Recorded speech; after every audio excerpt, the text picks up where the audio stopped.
ভূত দেখছিস নাকি? আরে তার থেকেও সিরিয়াস, ভাবি আসছে। কার ভাবি? তোর ভাবি। ও আরে আমার ভাবি। তোর ভাবি মানে নাদিয়া? নাদিয়া অফিসে আসছে? তাড়াতাড়ি কর। চলো। সবাই চলে আসছে, তোমরা শুধু লেট করে ফেললা। আসসালামু আলাইকুম ভাবি। তোমরা আবার এসব গাড়ি টাড়ি আনতে গেলে কেন? ও তো এসব গাড়ি নিয়ে আজকাল খেলে না। ওর মামা আমেরিকা থেকে একটা ড্রোন পাঠিয়েছে, 1.5 লাখ টাকা দাম। ভাবা যায়? আর কতদিন এরকম অন্য চাকরি করবা? চাকরি করা মানে জানো তো? চাকরি করা মানে হচ্ছে চাকরের মতো কাজ করা।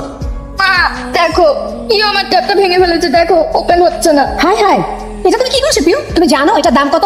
ওর খালা অস্ট্রেলিয়া থেকে এটা পাঠিয়েছে, 1 লাখ টাকা দাম। বৌমা, বাচ্চা মেয়ে, ওকে এত কিছু বোঝে? নানু ভাই আসো তুমি আমার কাছে। পিউ, তো রাগ করবো না তো কি করবো? ভাইয়া ভাবিরা কি পরিমাণ অপমান করলো সবার সামনে। 4-5 হাজার টাকা দিয়ে তুমি একটা গিফট কিনে দিলা। ভাবে ভাই বোনেরা থাকে বিদেশে, সবসময় তুমি একটা দামি দামি গিফট কিনে দেয়। আর আমি তোর ফুপু হয়ে আমি কি গিফটটা দিলাম? কথা তো শোনাবে। জীবনটাই পার হবে চুলা চিন্তা দেখতে। কি বলতেছো তুমি? কি বলতেছি? আমার মানুষের কথা শুনতে ভালো লাগে না। যখন প্রেম করতাম তখন কত কথা শোনাইছো আমাকে, যে নাদিয়া তোমাকে আমি কোনোদিন কোনো কষ্ট ফিল করতে দিব না। আমার দ্বারা তুমি সবসময় ভালো থাকবা, সবসময় আমি তোমাকে সুখে রাখবো। এই আমার সুখ। হ্যাঁ বলো। বাবা আমাকে ফোন দিছিল, তুমি নাকি নতুন একটা ট্যাপ কিনে জোনাইদের জন্য পাঠিয়েছো। আমি পাঠিয়েছি তো। কেন কি হয়েছে? তুমি টাকা কোথায় পাইছো ট্যাপ কেনার? আরে টাকা সামিউল দিছে। আমি জানতাম এটা সামিউল ভাইয়েরই কাজ হবে, কিন্তু একটা দুঃসংবাদ আছে। দুঃসংবাদ?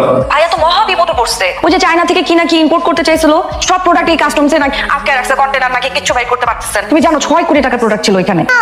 মামা কি হয়েছে মামা? হ্যালো নাদিয়া। আল্লাহ রসে সহমত ছিল, এখন সম্পূর্ণ সুস্থ। সালাম আঙ্কেল।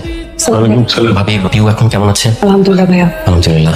এই ঋণ আমরা কিভাবে শোধ করবো বলেন ভাই? আপনি যদি আমাদেরকে এতগুলো টাকা না দিতেন, আমরা হয়তো আমাদের মেয়েটাকে বাঁচাতে পারতাম না। ভাবি আমি সরি, আমি একটা কথা আপনার কাছে গোপন করেছি। ভাবি আপনি যে প্রশংসা করছেন না কিছু বলছেন, আমি করেছি কোনো কিছুরই যোগ্য আমি না। আমি ওর জন্য কিছু করিনি, যা কিছু করার রাকিবই করেছে। মানে? আমি অনেকদিন ধরে একটা কথা আপনার কাছে গোপন করেছি, আজকে না বলে পারছি না। আপনি যে কোম্পানিটা দেখেন সেই কোম্পানির মালিক আমি না, আমি কর্মচারী, রাকিব মালিক। সে যে এত বড় লোক ভাবে সেটা কাউকে জানাতে চায় না। কত কত মসজিদ মাদ্রাসা যে রাকিবের টাকায় চলে তার কোনো ঠিক ঠিকানা নেই। রাকিব এগুলা আপনার কাছে বিশ্বাস নাই হতে পারে।